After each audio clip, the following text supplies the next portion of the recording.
Hello everyone. Today we're talking about HMS Agincourt. Here's her render from World of Warships, and here's my actual model of her, made in 1 to 365th scale. So, HMS Agincourt is a pretty interesting story. So, hop on. So, in the early 20th century, Brazil had a growth in the rubber and coffee production, and this got them a lot of money.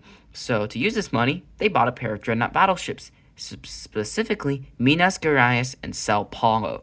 This kicked off the South American dreadnought race, which ended up having the weakest ships. So in order to upend their neighbors of Chile and Argentina, they decided to buy a brand new battleship, which would eventually become HMS Agincourt.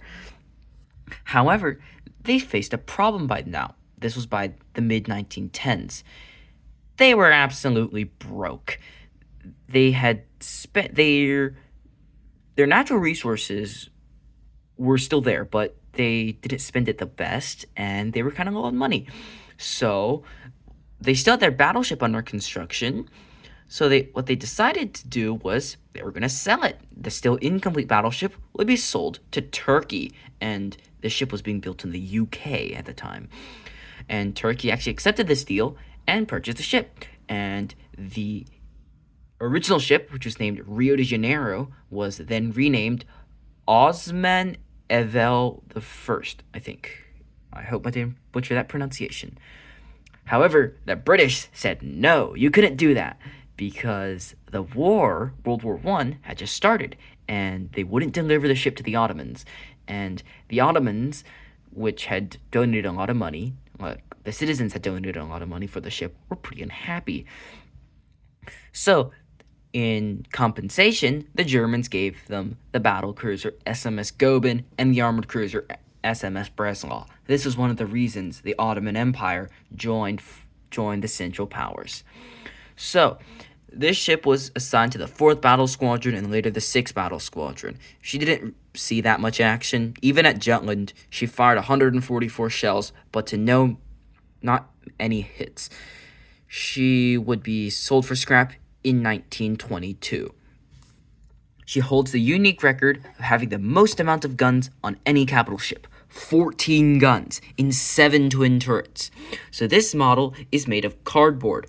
And much like the Invincible from the previous video, she uses these same 12-inch guns, which made making the model actually relatively easy, as I just had to copy the same design as the 12-inch guns. However, one of the differences between her is she's much longer than the Invincible. After all, she is a much larger and much more advanced battleship than the old battlecruiser. And for the first time, I decided to model the secondary battery. It was omitted on the Invincible as it was too cumbersome, and that was my first ship. But this ship, I decided to use some new materials. Along with this ship is the first ship that I ever built that uses these. And these little boats are not any normal boats. They're made from a laser cutter. They had one at my school, and I got to use it, which is really fun. And of course, I was able to make her camouflage from World of Warships. And it took quite some masking, but I think it looks pretty nice. And I used Sharpie to go over the sides with the portholes, and you can see those are the little torpedo tubes she has. And this is a coffee stir stick. And this part, the conning tower, is made from a glue stick, the end of a hot glue stick that's been cut off. All right. Hope you enjoyed the video. Check out my other videos. Bye-bye.